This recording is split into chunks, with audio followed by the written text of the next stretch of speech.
نحمدہ و نصلی و نسلم علی رسولہ الکریم اما بعد فاعوذ باللہ من الشیطان الرجیم بسم اللہ الرحمن الرحیم یا ایھا الذین آمنوا ان جاءکم فاسق بنبأ فتبینوا ان تصیبوا قوما بجہالۃ فتصبحوا علی ما فعلتم نادمین۔ صدق اللہ مولانا العظیم و صدق رسولہ النبی الکریم الامین ونحن علی ذالک من الشاہدین والشاکرین والحمد للہ رب العالمین۔ واجب الاحترام سامعین و حاضرین، اللہ کے فضل اور توفیق سے آج کے خطبہ جمعۃ المبارک میں جس موضوع پر چند باتیں عرض کرنا چاہتا ہوں اس کا تعلق ہمارے عمومی سماجی رویوں کے اندر جو عدم برداشت اور اس کے نتیجے میں جو سماجی انتشار ہے اس کے اسباب پر اور اس حوالے سے جو ہماری ذمہ داریاں ہیں اس پر مختصر گفتگو کروں گا۔ یہ ابھی آپ نے پچھلے جمعے بھی میں نے اسی موضوع پر بات کی کہ سانحہ جڑاں والا اور اس خوفناک سانحے کے نتیجے میں جس طرح اہل پاکستان کو، اسلام کو اور مسلمانوں کو کٹہرے میں کھڑا کر دیا گیا، تو ہمیں یہ دیکھنے کی ضرورت ہے کہ اس طرح کے سانحات ہر کوئی 2-4 مہینے، سال 2 سال کے بعد اس طرح کے خوفناک واقعات پیش آ جاتے ہیں۔ اس کے اسباب کیا ہیں؟ اور پھر یہ بھی ہمیں دیکھنا چاہیے کہ اس حوالے سے ہماری ذمہ داریاں کیا ہیں کہ یہ جو واقعات پے در پے وقتاً فوقتاً ہوتے رہتے ہیں، اگر آپ غور کریں تو ان کے جو بڑے اسباب تلاش کیے جا سکتے ہیں اس میں ایک بڑا سبب اور ایک بڑی وجہ یہ ہے کہ اسلام نے جو ہماری تربیت کی تھی کہ جو بات بھی آپ نے لینی ہے وہ دلیل کے ساتھ لینی ہے، وہ تحقیق کے ساتھ لینی ہے، اور اگر آپ نے کسی چیز کا رد کرنا ہے تو وہ بھی دلیل اور تحقیق کے ساتھ، دلیل کے ساتھ آپ بات لیں، تحقیق کے ساتھ بات کو قبول کریں اور اسی اصول پر چیز کو رد کر دیں۔ یہ تربیت کی تھی اسلام نے ہماری۔ عربوں میں بھی یہی بیماری تھی جو آج ہمارے اندر یہ بیماری ہے نا کہ بس بات کو سنی اور لوگ چڑھ دوڑے۔ تو عربوں کا مزاج کس طرح اسلام نے تبدیل کیا؟ باقاعدہ قرآن مجید فرقان حمید کے اندر سورۃ الحجرات آیت نمبر 6 یہ آیت مقدسہ اللہ تعالیٰ نے نازل فرمائی اہل ایمان کو خطاب کرتے ہوئے کہ یا ایھا الذین آمنوا ان جاءکم فاسق بنبأ، اے ایمان والو اگر کوئی ایسا شخص تمہارے پاس خبر لے کے آئے جو معتبر نہیں ہے تو پھر کیا ہے؟ فتبینوا، پہلے تحقیق کر لو، ایسا نہ ہو کہ ان تصیبوا قوما بجہالۃ، کہ لا علمی میں تم کسی قوم پر حملہ آور ہو جاؤ، اور فتصبحوا علی ما فعلتم نادمین، اور پھر جو تم کر گزرو بعد میں اس پر نادم ہوتے رہو۔ اب آپ دیکھیے کہ سانحہ جڑا والا اس میں بھی بالکل یہی معاملہ ہوا کہ جس دین نے ہماری تربیت یہ کی ہے کہ آپ گواہی کے ساتھ، دلیل کے ساتھ چیز کو لیں گے، سنی سنائی بات، اسلام ہماری تربیت یہ کرتا ہے کہ اس کی کوئی اہمیت نہیں۔ آپ دیکھیں کہ پورے کا پورا دین جو ہم تک پہنچا ہے تو یہ کوئی سنی سنائی باتیں نہیں ہیں۔ یہ میں اگر یہاں ممبر پر بیٹھ کے یہ بات کہہ دیتا ہوں کہ قال رسول اللہ صلی اللہ علیہ وسلم کہ اللہ کے رسول نے فرمایا، تو کیا میں نے اللہ کے رسول سے سنا ہے جو میں کہہ رہا ہوں کہ حضور نے فرمایا ہے؟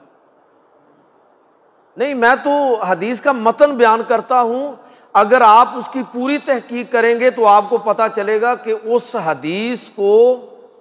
جو اللہ کے رسول نے بیان فرمائی ہے اس کو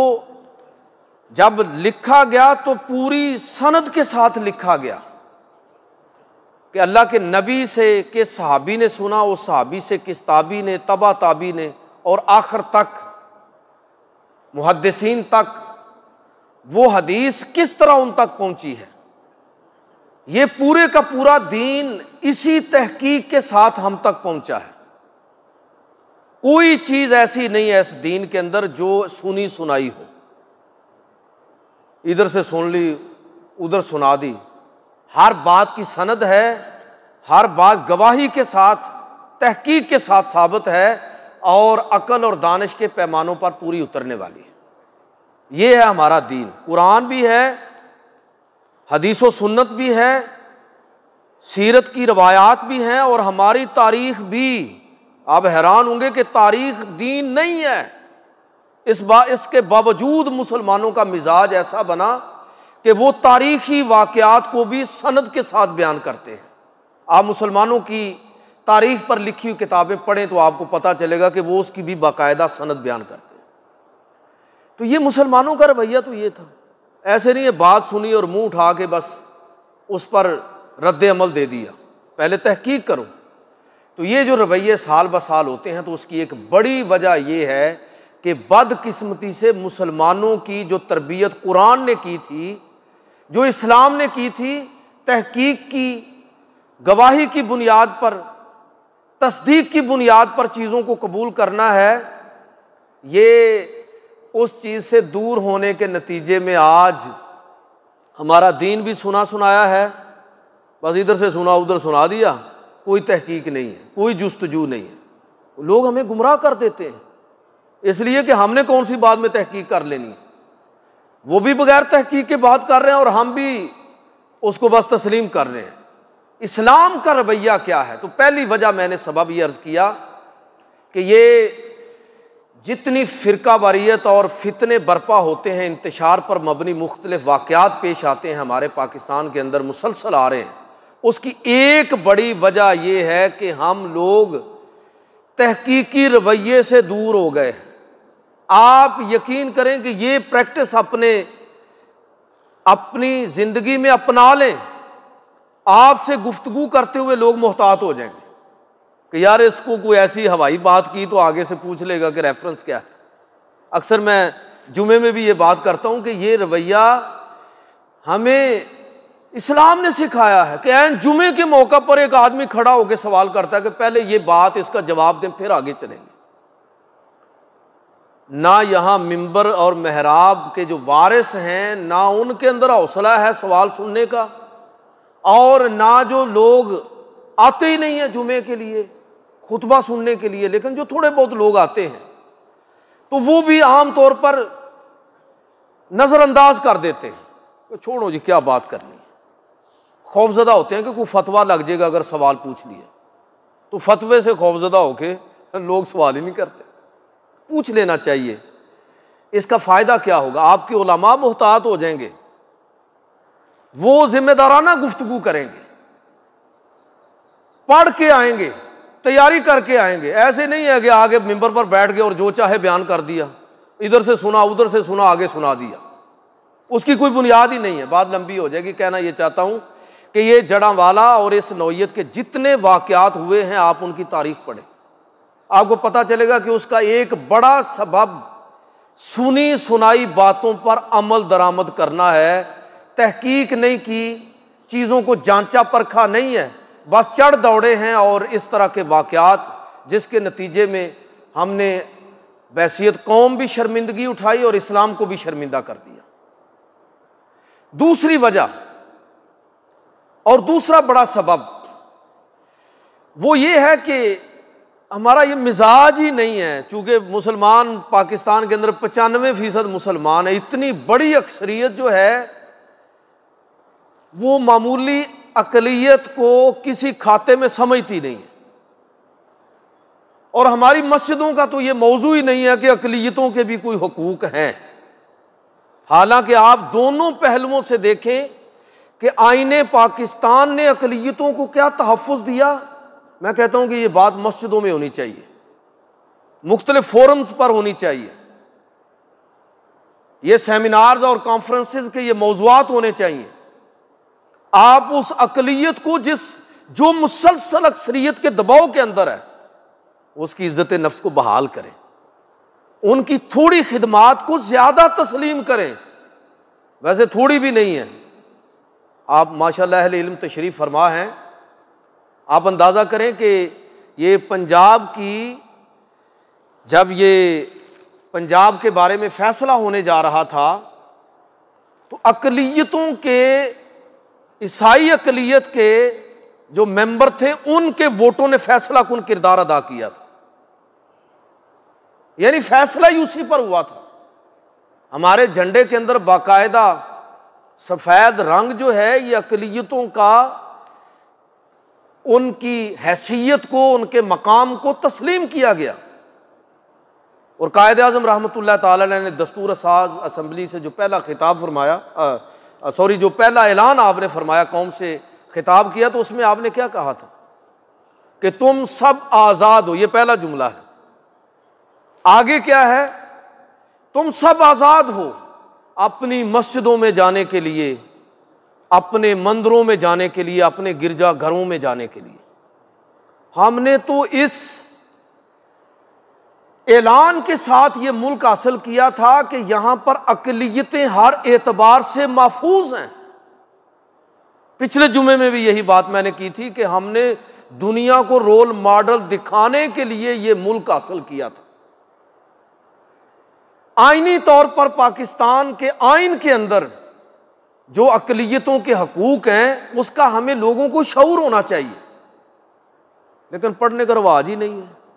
اور یہ موضوعات مسجد کا موضوع ہی نہیں ہے. ایون کہ ہماری یونیورسٹیز اور کالجز اور جو علمی فورمز ہیں ان پر یہ باتیں کم ہوتی ہیں. اور پھر جو اسلام نے اس سے بھی آگے بڑھ کر جو حق دیا ہے، تو چونکہ اس موضوع پر میں تفصیلی گفتگو کر چکا ہوں، صرف ایک حدیث سنا کے میں آگے بڑھوں گا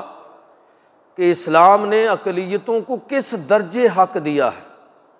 کتنی عزت دی ہے. کہ اللہ کے پیغمبر صلی اللہ علیہ وسلم نے فرمایا کہ من قاتل معاہدا لہ ذمۃ اللہ و ذمۃ رسولہ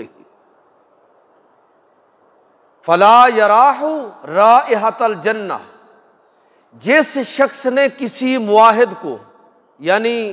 غیر مسلم کو، اسلامی ریاست کے غیر مسلم شہری کو ناحق قتل کر دیا، حضور نے فرمایا کہ وہ جنت کی خوشبو کو بھی نہیں پائے گا. کیوں؟ اس لیے کہ اس کی حفاظت اللہ کے اور اللہ کے رسول کے ذمے ہو گئی تھی. اسلامی ریاست کا شہری بننے کے بعد جس غیر مسلم ذمی نے، غیر مسلم شخص نے اسلامی ریاست، اسلامی معاشرے کے اندر رہنا قبول کر لیا، اب اس کی حفاظت اللہ اور اللہ کے رسول کے ذمے ہے. جب اس نے اس ملک کی نیشنلٹی لے لی، اب ریاست اور معاشرہ اگر صحیح معنوں میں اسلامی اصولوں پر کھڑا ہے تو اگر اس کے جان و مال، عزت و آبرو اور مذہب پر اگر مسلمانوں نے حملہ کیا تو گویا یہ خدا اور رسول کے خلاف اعلان جنگ کے مترادف ہوگا. اس سے بڑا آپ اندازہ کریں حق اور اقلیت کا کیا ہو سکتا ہے. اللہ کے پیغمبر صلی اللہ علیہ وسلم نے یہودیوں سے میثاق مدینہ، عیسائیوں سے معاہدہ نجران اور مشرکین عرب سے صلح حدیبیہ فرمایا، اور ان معاہدات کو نبھایا ہے، ان کی پاسداری کی ہے. میں یہ بات عرض کرنا چاہتا ہوں کہ ایک بڑا سبب یہ بھی ہے اس طرح کے واقعات کا کہ بدقسمتی سے ہم مسلمان اہل پاکستان جو اکثریت میں ہیں، وہ غیر مسلموں کا جو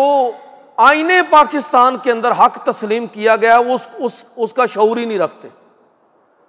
ان کی خدمات سے واقف نہیں ہیں. آپ کو پتہ ہے نا کہ آئین پاکستان کے مطابق مکمل مذہبی آزادی، جان مال، عزت و آبرو اور دیگر حقوق اقلیتوں کے لیے، اور میں اگر یہ مثال دوں گا تو ہمارے لیے شرم کرنے والی بات کہ پاکستان کی جوڈیشری کی تاریخ کے جو سب سے زیادہ دو ایماندار ترین شخص بطور چیف جسٹس جنہوں نے اپنا رول ادا کیا، اس میں ایک جسٹس کارنیلیس ہے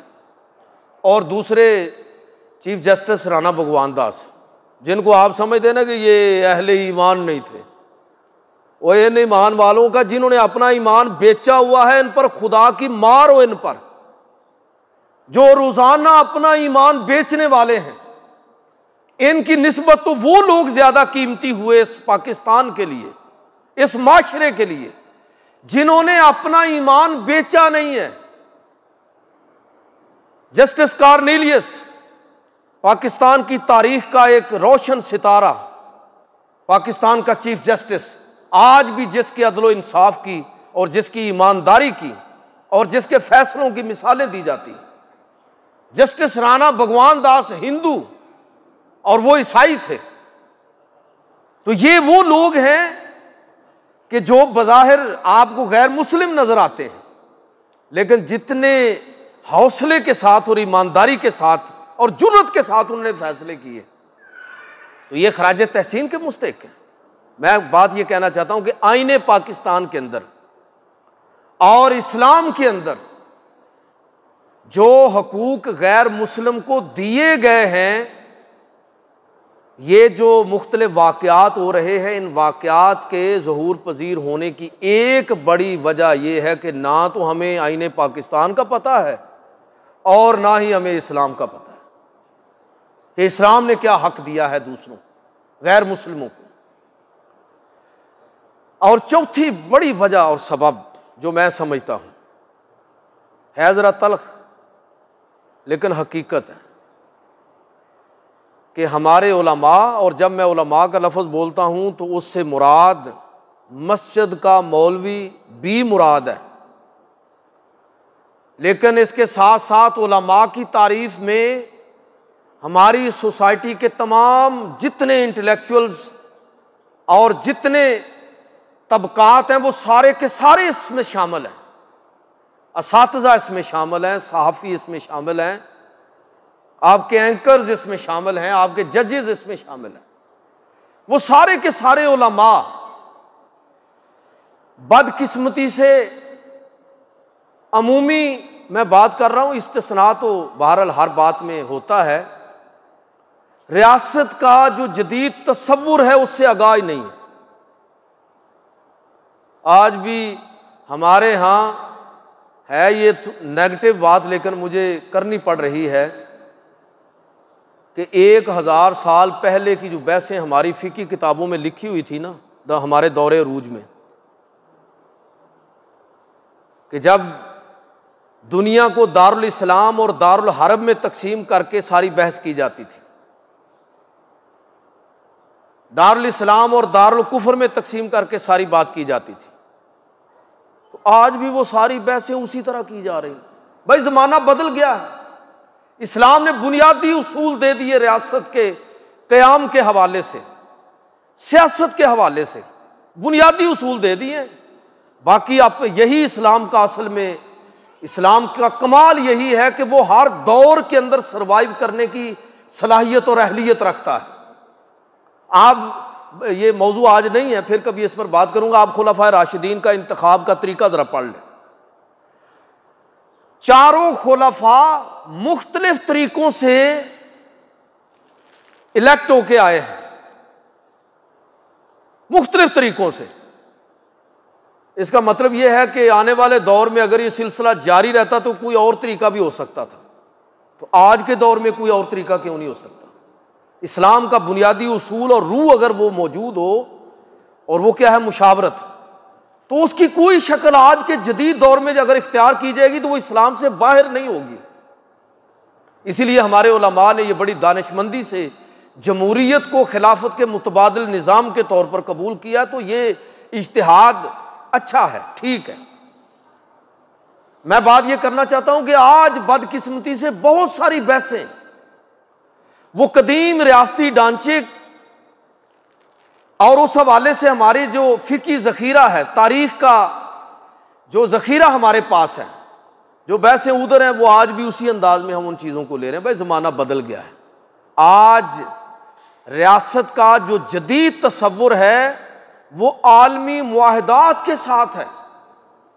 آپ انٹرنیشنل ہیومینٹیرین لا کے پابند ہیں، آپ نے معاہدے پر دستخط کیے ہوئے ہیں۔ آپ انٹرنیشنل ہیومینٹیرین لا کا پورا لحاظ اور خیال کریں گے، ورنہ جنیوا کنونشن جو ہے وہ آپ پر لاگو ہوگا، آپ کے ملک پر لاگو ہوگا، وغیرہ وغیرہ۔ یعنی اس وقت جو ریاست کا تصور ہے وہ نہیں ہے جو پرانے دور میں تھا۔ لیکن میں آپ کو بدقسمتی سے بتا رہا ہوں کہ ہمارا علمی زوال اس درجے کا ہے کہ آج ریاست کا جو جدید تصور ہے ہمارے علماء اللہ ماشاءاللہ اس تصور کو بھی نہیں جانتے، اور جب وہ اس تصور کو جانتے نہیں ہیں تو اس کو موضوع بحث کیسے بنائیں گے؟ ویسے بھی ہماری مسجدوں میں باقاعدہ لکھا ہوتا ہے کہ یہاں سیاسی گفتگو کرنا منع ہے۔ بھائی یہاں منع ہے تو اور کہاں بات جا کے کریں؟ یہاں کریں گے ہم بات کہ اسلام کا ریاستی نظم کیا ہے، مغرب اور اشتراکی ممالک کا ریاستی نظم کن خامیاں، کیا خامیاں ان کے اندر، اور اسلام کا امتیاز کیا ہے، یہ بات ہوگی یہاں پر۔ لیکن یہ لازم ہے کہ پہلے آپ مغرب کے نظام جمہوریت کو جانتے ہوں، اشتراکیت کو جانتے ہوں، کمیونزم کو جانتے ہوں، پھر آپ اس کا جائزہ لے سکیں گے، اسلام کا پولیٹیکل سسٹم اس کے ساتھ اس کا جائزہ لے سکیں گے۔ اس وقت میں یہ بات اس لیے کر رہا ہوں کہ اس وقت ہمارے ہاں یہ اقلیتوں کے حوالے سے جو ہمارا رویہ ہے نا، وہ پتہ کیا ہے؟ وہ وہی رویہ ہے جو 1000 سال پہلے کی کتابوں میں فقہا نے اس دور کے تناظر میں لکھا تھا کہ جب ہم عروج پر تھے اور جب دیگر ممالک کے ساتھ ہم اسی طرح کے رویے اختیار کرتے تھے جس طرح وہ حضرت عمر کے دور میں ایک مسئلہ آیا نا کہ جب مسلمان تاجر روم اور ایران کے علاقوں کی طرف جاتے تو ان سے باقاعدہ ٹیکس لیا جاتا تھا۔ تو مسلمان تاجروں نے کہا کہ امیر المومنین ہم سے وہ ٹیکس لیتے ہیں اور ان کے تاجر ادھر آتے ہیں تو آپ ان کو فری آنے دیتے ہیں۔ تو حضرت عمر رضی اللہ تعالی انہوں نے ان پر یعنی غیر ملکی تاجروں پر آپ نے ایک ٹیکس عائد کیا، اس کا نام تھا عشور۔ ہماری جو اکنامکس کی اصطلاحات ہیں اسلامی، اس میں کتاب البیوع کے عشور، یہ عشر نہیں ہے، عشور کا مطلب غیر مسلم تاجر سے لیا جانے والا ٹیکس ہے جو اسلامی ریاست قبول کرتی تھی۔ تو اس دور میں آپ نے یہ لاگو کیا کہ اگر یہ لیں گے تو پھر ہم بھی لیں گے، اگر یہ معاف کریں گے تو ہم ان کے تاجروں کو معاف کر دیں گے۔ غلام اور لونڈیوں کا جو معاملہ تھا وہ بھی اسی نوعیت کا تھا کہ عالمی حالات اور سماج اس طرح تھا کہ اس کے مطابق یہ سلسلہ تھا، اسلام نے اس کو پروموٹ نہیں کیا۔ کہنے کا مطلب یہ ہے کہ اس دور میں بہت سارے احکام اور مسائل اس دور کے لحاظ سے تھے۔ اس میں یہ بھی تھا کہ اقلیتوں کو، چونکہ یہ لوگ مسلمانوں پر ظلم کرتے ہیں تو یہاں اقلیتوں کو دباؤ کے اندر رکھا جائے، غیر مسلم اقلیتوں کو دباؤ میں رکھا جائے کہ یہ تاکہ ہمارے لوگوں کے ساتھ یہ بھی زیادتی نہ کریں۔ لیکن حسن سلوک بھی بہت زیادہ تھا، بعض پابندیاں بھی تھیں، لیکن آج ان کی ضرورت نہیں ہے۔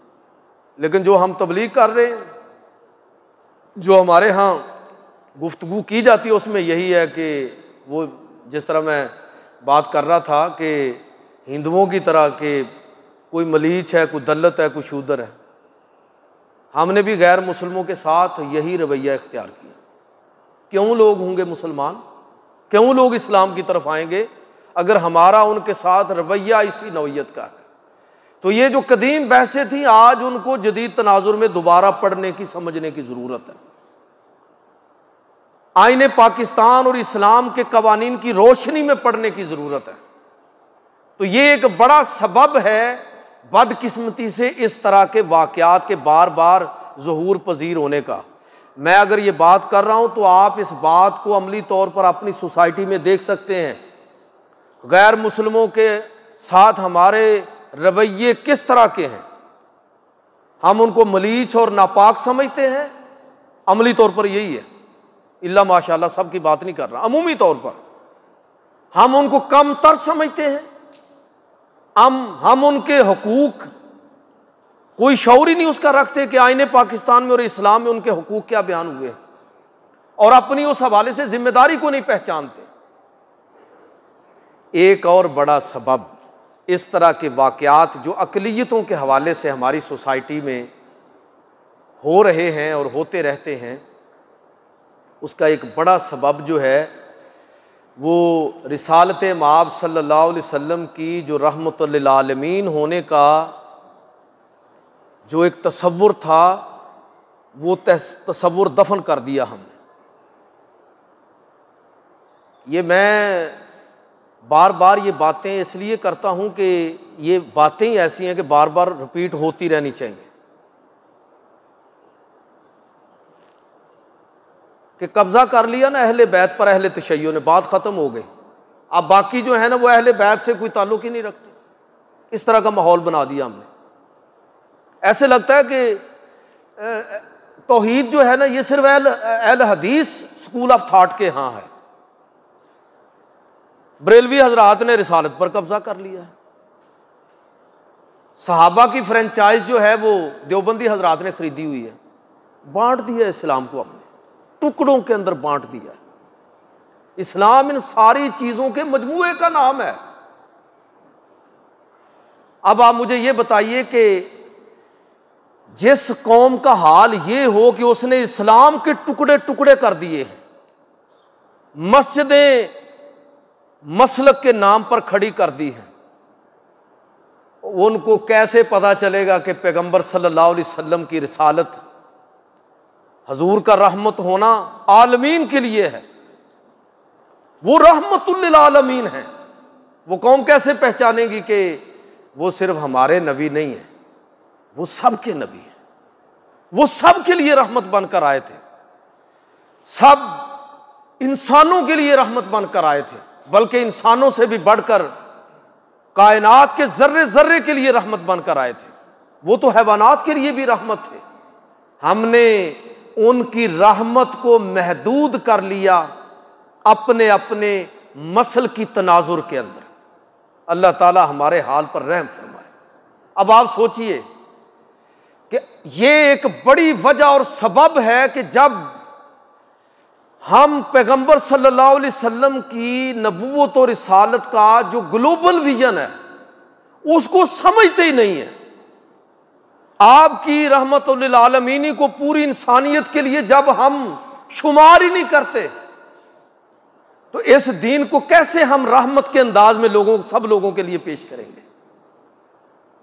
قل یا ایھا الناس انی رسول اللہ علیکم جمیعا،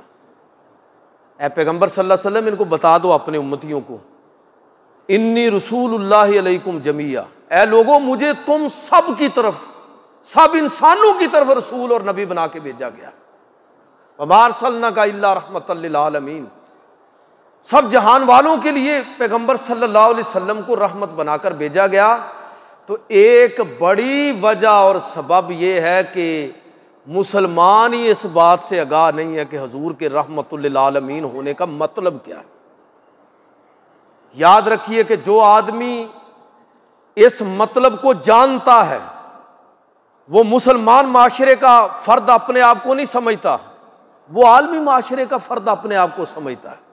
وہ عالمی معاشرے کا رکن اپنے آپ کو جانتا ہے۔ ان دونوں تصورات میں زمین آسمان کا فرق ہے کہ میں مسلمان معاشرے کا ایک فرد اپنے آپ کو سمجھوں، میں نے محدود کر لیا مسلمانوں تک اپنے آپ کو، اور میں پوری انسانیت اور پورے انسانی معاشرے کا اپنے آپ کو رکن سمجھتا ہوں۔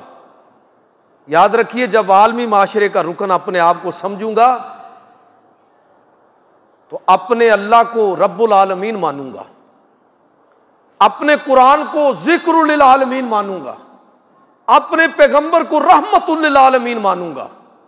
اور اسلام کو پوری انسانیت کا دین سمجھنا شروع کر دوں گا۔ جب پوری انسانیت کا دین سمجھوں گا تو کسی سے نفرت کرنا بنتا ہی نہیں، یہ ممکن ہی نہیں ہے کہ مسلمان کسی سے نفرت کرے۔ آپ اسلام اور ایمان کی نکالنے اس کی ان کی اصل نکالیں۔ ایمان امن سے ہے، اسلام سلامتی سے ہے، مسلمان سراپا امن اور سلامتی ہے، اس لیے کہ وہ گلوبل ویژن رکھنے والا ہے، پوری انسانی معاشرے کا رکن اپنے آپ کو سمجھتا ہے۔ تو یہ جو ہم نے پیغمبر صلی اللہ علیہ وسلم کی نبوت اور رسالت اور عالمگیریت کے ساتھ زیادتی کی ہے اور اس موضوع کو اس گہرائی کے ساتھ سمجھا ہی نہیں ہے، یہ اس طرح کے واقعات اس کا نتیجہ ہے۔ ایک اور بہت بڑا سبب اور وجہ، وہ اگر میں یہ کہوں کہ ہمارا ریاستی نظام اور ڈھانچہ ہے جس کی وجہ سے یہ بار بار اس طرح کے واقعات پیش آتے ہیں۔ پچھلے کسی جمعے میں بھی میں نے یہ بات کی تھی، بھئی اگر نظام ٹھیک ہو نا تو حکمران کمزور بھی ہوگا تو چل جائے گا، کوئی زیادہ ڈیمیج نہیں کرے گا، زیادہ نقصان نہیں ہوگا۔ آپ مغربی معاشروں کو دیکھ لیں، نظام مضبوط ہے، حکمران کوئی اچھے برے آتے رہتے ہیں، زیادہ نقصان نہیں کرتے۔ لیکن اگر نظام خراب ہو تو بڑے سے بڑا اچھا حکمران بھی کچھ نہیں کر سکتا۔ ہمارا نظام تباہ کن ہے، ہمارا نظام اس قابل نہیں ہے۔ پورا ریاستی ڈھانچہ دیکھیے، لوگوں کی رائے کی اہمیت کیا ہے، یہ جو تماشا لگا ہوا ہے اس کو آپ دیکھ لیں۔ انصاف کہاں سے حاصل کریں گے، عدالتی نظام کو دیکھ لیں کہ کس طرح جج بکتے ہیں، کس طرح انصاف خریدا جاتا ہے۔ یاد رکھیے، جب کسی معاشرے کی حالت یہ ہو کہ وہاں پر انصاف بیچا جائے اور خریدا جائے تو ایسا معاشرہ جو ہے وہ اس کے اندر اس طرح کے واقعات ہوتے رہتے ہیں۔ جب لوگوں کو پتہ ہو کہ ہمارا بھائی قتل ہو گیا ہے، خود بدلہ لے سکتے ہیں تو لے لیں، اس عدالتی نظام سے کسی کو بدلہ ملنے والا نہیں ہے، ایسا ہی ہے نا۔ لیکن اس نظام کے خلاف آواز کون اٹھائے گا؟ یہ تب آواز اٹھے گی جب یہ بات مسجد میں بھی ہوگی، مدرسے میں بھی ہوگی، اسکول میں بھی ہوگی، کالج میں بھی ہوگی، یونیورسٹی میں بھی ہوگی۔ لیکن ہمیں بڑے طریقے کے ساتھ بانٹ دیا گیا ہے، تقسیم کر دیا گیا ہے۔ مذہبی فرقہ واریت، سیاسی فرقہ واریت، لسانی فرقہ واریت، جغرافیائی فرقہ واریت۔ لوگ اس طرح آپس میں الجھے ہوئے ہیں کہ لوگوں کو یاد ہی نہیں ہے کہ بل بہت زیادہ آ رہے ہیں، سارے قرض تو انہوں نے لیے ہوئے ہیں اور بل ہمیں آ رہے ہیں۔ پاکستان لوٹ کر یہ سارے کھا گئے ہیں، کاروبار اور اثاثے سارے باہر بنائے ہوئے ہیں، اولادیں ساری باہر سیٹل ہیں، مصیبت کے اندر ہم لوگ پڑے ہوئے ہیں۔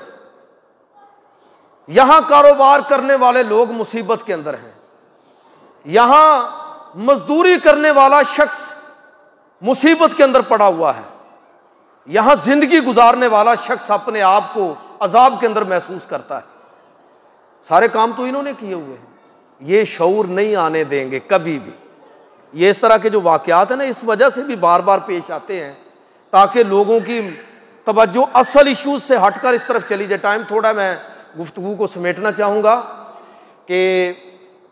یہ تو اسباب ہیں جو میں نے ذکر کیے ہیں، اس کا حل کیا ہے؟ اس کا حل یہ ہے کہ ایک تو حکومتی سطح پر جو میں نے بات کی کہ تحقیق جستجو کے ساتھ ایسے جرائم کرنے والوں کی گرفت کی جائے تاکہ لوگ قانون کو اپنے ہاتھ میں نہ لیں، لوگوں کو یقین ہو کہ انصاف ہوگا تو پھر لوگ اپنے ہاتھ میں قانون نہیں لیں گے۔ تو حکومتی سطح پر یہ بات، اس کا اہتمام ہونا چاہیے اور اس بات کی تسلی ہونی چاہیے لوگوں کو کہ اگر کہیں اسلام کی، پیغمبر اسلام کی، قرآن کی توہین ہوئی ہے خدا نخواستہ تو مجرم بچ نہیں پائے گا۔ تو یہ حکومت کی سطح پر ذمہ داری ہے، لیکن ایک بڑی ذمہ داری وہ ہمارے اہل علم کی بھی ہے، ہمارے انٹلیکچوئلز کی بھی ہے، اور علماء سے مراد وہ سارے لوگ جن کا میں نے ابھی تذکرہ کیا، ہمارے عتیق انور راجہ صاحب نے آج صبح مجھے ایک چھوٹا سا کلپ اپنی تحریر بھیجی کہ معاشروں کے اندر جو عدم تشدد اور عدم برداشت کے رویے جو ہیں یہ پروان چڑھتے ہیں، تو اس کی ایک بڑی وجہ، ایک بڑا سبب یہ ہے کہ جب اہل علم اپنا کنٹریبیوشن اس میں پیش نہیں کرتے، جب معاشرے کے اندر، جس معاشرے کے اندر، یہ میں ان کی بات آپ کو سنا رہا ہوں کہ جس معاشرے کے اندر فنون لطیفہ، آرٹ، مصوری، شاعری، موسیقی سے مراد مثبت موسیقی، وہ ذرا آپ موضوع نہیں ہے، پھر کبھی بات کر لیں گے، موسیقی، جمالیاتی حس، مکالمہ اور گفتگو، اس کلچر کو پروموٹ نہ کیا جائے تو اس معاشرے کے اندر پھر عدم برداشت اور تشدد پر مبنی رویوں کی خود رو جھاڑیاں جو ہیں وہ پروان چڑھتی ہیں، اور یہ بات بڑی صحیح ہے۔ یہ کام علماء کا تھا کہ وہ مکالمہ کرتے، ایسا ماحول کریٹ کرتے سوسائٹی کے اندر، اساتذہ کا کام تھا، اہل علم کا کام تھا، بڑوں کا کام تھا، لیکن بدقسمتی سے ہم لوگ ان رویوں سے عاری ہو گئے۔ کوئی نہیں، بچوں کو اپنا کام کرنے دیں، آپ میری طرف توجہ رکھیں، یہ کھیلتے رہیں گے، اسی میں ہماری شانتی ہے، اسی میں ہمارا مستقبل ہے۔ اگر کوئی قریب ہو اور وہ بچوں کو بٹھا سکتا ہو تو وہ بٹھائے، روکے، ورنہ یہ جو کرتے ہیں کرتے رہیں۔ بلکہ میں آپ کو کہوں گا کہ باہر کو 2-4 جھولے لگوا دیں آپ لوگ بھی۔ ان لوگوں، یہ جھولے لگوانا جو ہے نا، یہ بھی یقین کریں کہ بڑی نیکی ہے۔ آپ لوگ صرف یہ سمجھتے ہیں کہ مسجد بنوانا نیکی ہے، مسجد کے ساتھ جھولے لگوانا بھی نیکی ہے، تو لگوا دے آپ میں سے کوئی، بچے آئیں جمعے کے لیے اور باہر کھیلتے رہیں، مسجد میں سین میں کھیلتے رہیں، ادھر کو جم بنوا دیں۔ یہ بھی بہت بڑی، نوجوان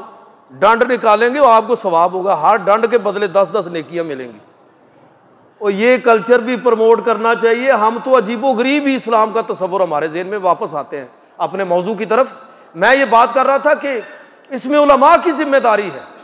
اور پورے معاشرے کی ذمہ داری ہے۔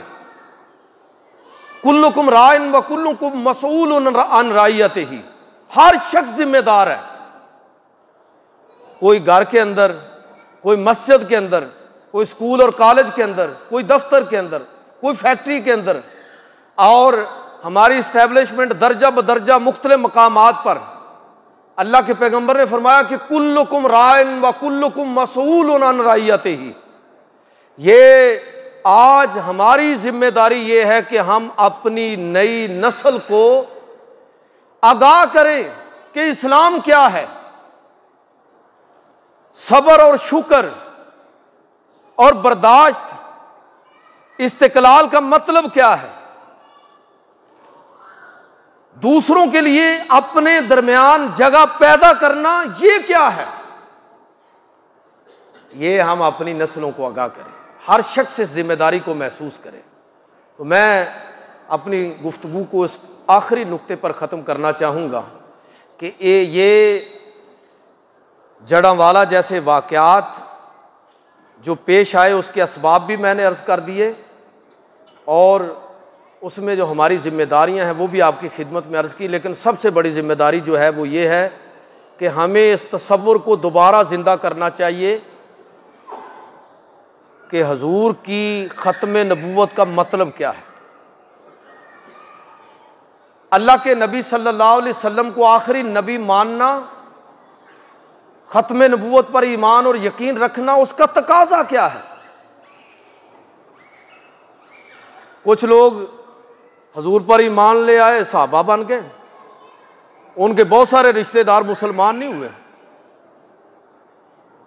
تو جو صحابہ تھے انہوں نے دیکھا کہ یہ مشرک ہیں، اسلام کے دشمن ہیں، ان کی مدد کرتے تھے، بند کر دی۔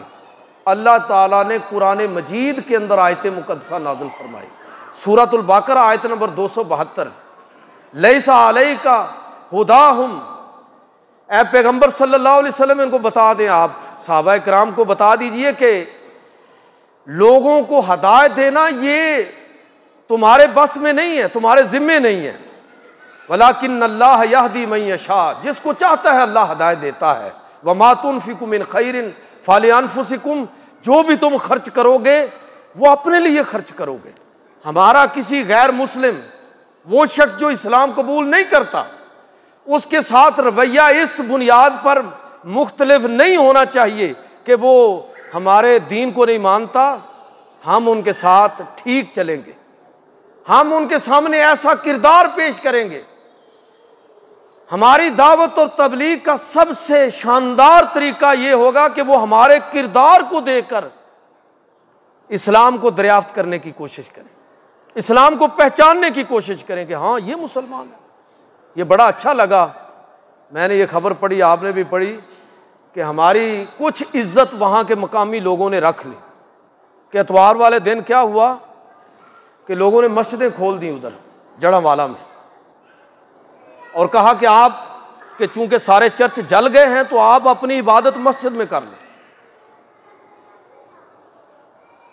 یہی ہمارے پیغمبر کی تعلیم ہے۔ نجران کا وفد جب حضور کی بارگاہ میں 9 ہجری میں حاضر ہوا تو اللہ کے نبی صلی اللہ علیہ وسلم نے عیسائیوں کو مسجد نبوی کے اندر ان کے اپنے طریقے کے مطابق عبادت کرنے کی اجازت مرحمت فرمائی، اور ہم دوسرے مسلک کے آدمی کو اپنی مسجد میں آنے کی اجازت نہیں دیتے۔ ایک آدمی رفع دین کرے تو لوگ بڑے گور گور کے اس کی طرف دیکھنے لگتے ہیں، بھئی اللہ کے نبی نے رفع دین کیا نہیں ہے؟ ٹھیک ہے، آپ کی تحقیق، آپ کا عمل دوسری حدیثوں پر ہے تو اس کو کرنے دے رفع دین۔ کسی نے آمین اونچی آواز سے کہہ دیا تو امام صاحب جو ہیں وہ غصے میں آ جاتے ہیں، یہ آمین کس نے کہا؟ اللہ کے نبی کے سارے عمل حدیث و سنت سے ثابت ہیں، مجھے یہ آپ کو حق نہیں ہے۔ ہمارے اندر تو آپس میں اتنی یہ فلیکسیبلٹی اور یہ اتنی لچک ہونی چاہیے، دوسرے مذاہب کے لیے تو اور زیادہ جب اللہ کے نبی کا اسوہ حسنہ ہمارے سامنے ہے۔ اللہ تعالیٰ مجھے اور آپ کو عمل کی توفیق عطا فرمائے۔